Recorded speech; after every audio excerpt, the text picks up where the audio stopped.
Heyo and welcome to all. Since I mentioned my overall plan for the Overlords of Hazbin, already having some ideas for Rosie, after some final research and even comments about her theme of gluttony and whatever else I could find, I promptly got started with her. First, to her visual changes. I ended up changing her color palette to mostly blacks and deep red tones, more lines with the Mourning Widow theme she is supposed to have. With that theme, I added a veil that has a rose pattern besides the fishnet. I ended up changing her accessories on top of her head, as they were mainly feathers. It was quite disappointing, honestly, as with the name Rosie, one would expect flowers, especially roses, of some sorts in her design, yet there was nothing like that for her. So I changed the two different feather types into one feather type and an assortment of different kinds of flowers. Okay. Overall, I ended up with a mix of 5 different flowers, all having a different shade of black to them to support the overall mourning theme I have chosen for her physical appearance. Of course, there are roses, as they are an essential part to her, especially due to her name, but also since they are very traditional mourning flowers. Then I chose black hellebores, since they are associated with madness and insanity, referring specifically to the idea of consuming another human and that becoming a major part of yourself, as well as there is a sickness associated with eating another human's brain, specifically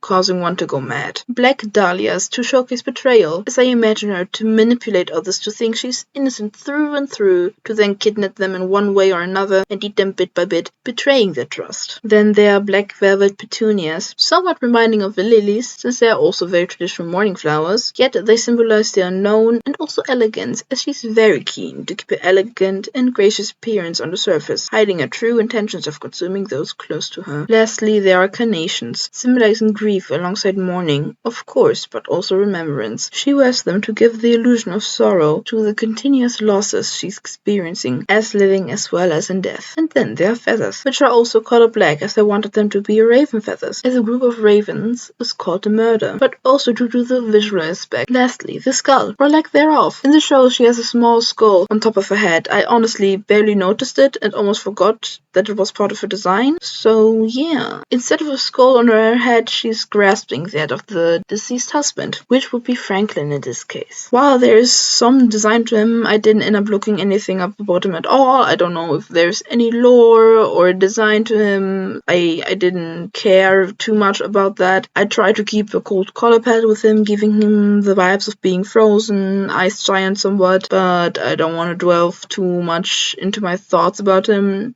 So yeah, moving on. A lot of detail and notes to design of her head, I know, but now we'll be moving on to the next part of the design. I chose a specific kind of pearl necklace for her. To be specific, a bleeding pearl necklace. I chose it due to her bloodlust, as well as just to show how she died. A slash to the neck, having her bleed out all over her chest and neck, yet it also shows her class to some extent, how she has some sort of grace to her twisted mind, even in death. Besides that, I also covered up her neck with some sort of ruff. Colored black to contrast with the pearls, but also her skin and hair, breaking up the silhouette to some extent and make it easier to understand what's going on, of course, but also to hide where she got fatally injured while alive. It also adds grace as more skin is covered up. Mentioning skin, or lack thereof, her skull is partially revealed actually, revealing her upper face, upper skull, or however you want to call it, taking away her superficial beauty while she was alive. Adding to that, she also has black, rotten teeth due to her gluttony and consumption of human flesh. Similar to Alistair, she's severely malnourished, constant starving. Being malnourished and being very brittle is a major punishment for those who indulge in gluttony, especially cannibalism. The difference here between Alistair and Rosie lies in the base of the sin. For Alistair, he connected this gluttonous behavior with pride, being prideful in the number of lives he took, the power he had over others, but more to the specific punishment can be found in my video, of course, to Alistair. The last thing I have to mention to her design is her gown. Deep red tones out of velvet hugging her vessel. It is poorly form-fitting, causing many folds as such, resting atop of her abdomen, or lack thereof, mimicking guts, even as she's clearly lacking such, mocking her body constantly. Yet it also loosely hints at rose petals, connecting her with her name once more. The most striking part of her gown would be her bustier, as it mimics hands, giving her something violated and vulnerable, yet striking and powerful at the same time, depending on how one might interpret it. This duality is deliberately chosen, as she personifies this duality, conveying her vulnerability and kindness, where she's actually especially gluttonous, holding power over many. In addition to those extremely obvious hands holding up her chest, they're also even on her hips. A lot less obvious, but still there, grasping her and giving the same twisted meaning. And lastly, there are dozens of hands on her sleeves, as well as for her skirt, grasping up to her chest, her neck, something more vulnerable. They are barely visible and you have to actively look for them, but once you notice them, they're hard not to see. Each hand symbolizes a different lover of hers while she was alive. Each met their end due to her in one way or another. A reminder of her gluttony and manipulative ways, showing just how dangerous she actually is. The hand motif is a major part to her design. While each type of hand in her design has their own meaning, they collectively symbolize her gluttony, how she is always grasping for her next meal. They collectively symbolize how she is wanted by many and yet lonely, as these disembodied hands belong to corpses she herself put in the ground. While alive, Rosie indulged in the forbidden, out of curiosity at first, always having a knack for fancy food, high cuisine, and thinking of human flesh as the highest. That curiosity then evolved into an obsession, as she gave into her need to taste human flesh. She was always graceful, stunning even, and used that to her advantage. She would always complain about her poor love life to others, to friends, acquaintances, anyone really, being known for having many dead lovers at some point. She'd complain about their bad health, recklessness, or whatever else you could nitpick to make her lovers and husbands seem like awful people, exaggerating to the extreme at times. Rosie would set up ways for her lovers to die, be it due to accidents, poison, or mentally manipulating them to take their own lives in the extreme. She'd carefully prepare the meat, saving each and every bite, remembering the torture she put these people through. Due to this behavior, she's of course very skilled in social settings, twisting other words to her advantage, offering help in therapeutic settings, specifically couple counseling, out of the goodness of her heart, or so she claims.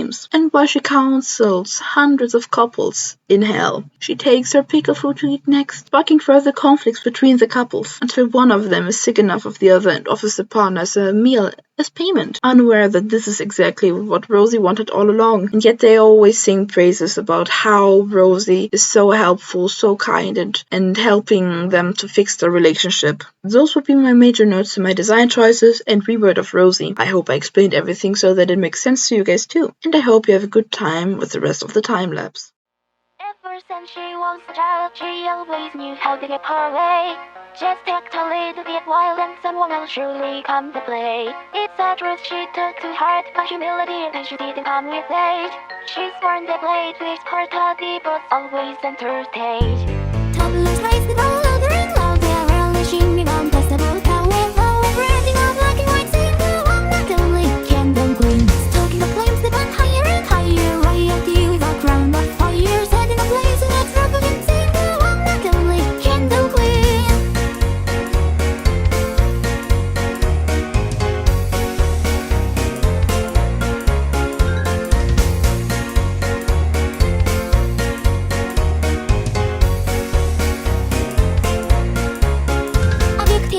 Adrenaline and always looking for attention. Thought to be so genuine when she suddenly met with apprehension. The fighting has begun and she'd do anything to get ahead, like using deep last labyrinth and sweeping mitchels into the bed.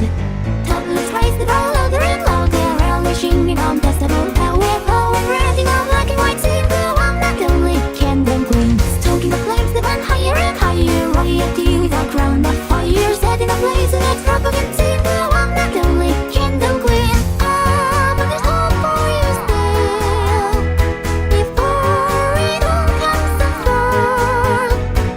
Ah, you just need to chill. It's not the end of the world. She just can't help but be this way. She lost her true self long ago. Now all her friends have been pushed away because the caricature is all they know. Toddlers raise the ball louder and louder, everyone rushing to get some of her all alone. In a black and white, sing the one that only candle queen. Hot with the flames that went higher and higher, watching a broken crown of fire. All alone in the final, sing the one that only candle queen. What a pity, the candle queen.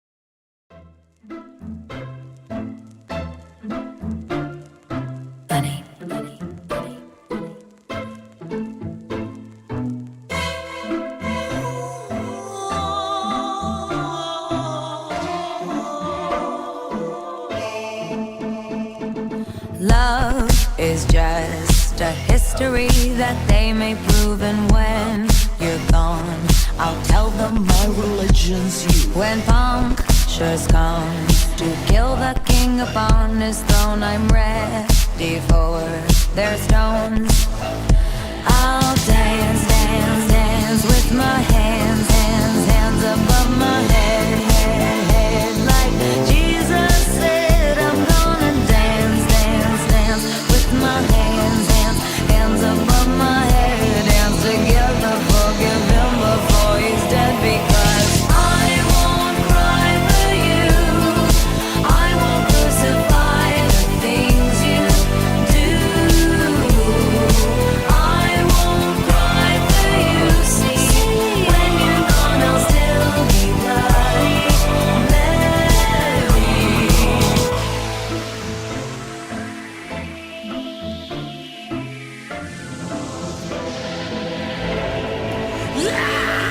We are not just art for Michelangelo to carve. He can't rewrite the aggro of my fury heart. I'll wait on mountaintops in Paris, contre pas mourir toute seule. I'll dance, dance, dance with my hands, hands, hands above my head, head, head. Like Jesus said, I'm gonna dance, dance, dance with my hands, hands, hands above my head. Dance together, forgive him before he's dead, because I won't cry for you. I won't crucify the things you do. I won't cry for you. See, when you're gone, I'll still be bloody Mary.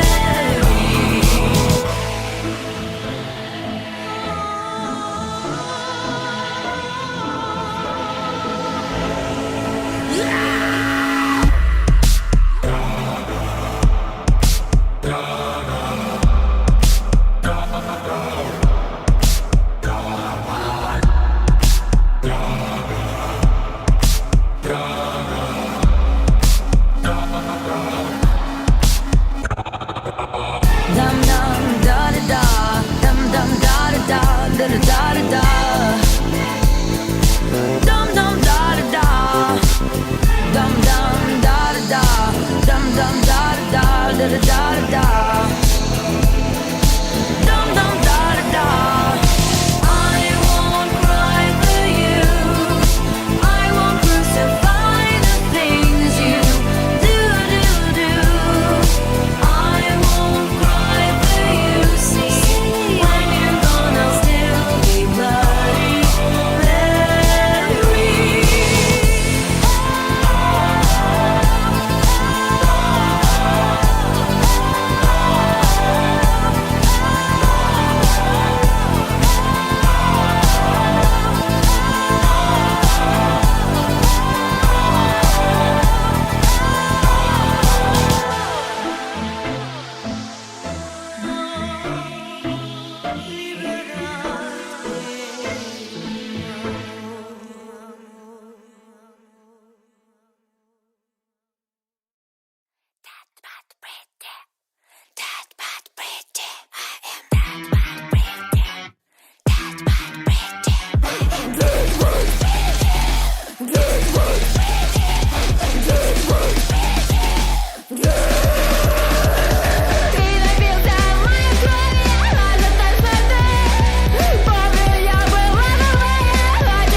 сердце еще бьется.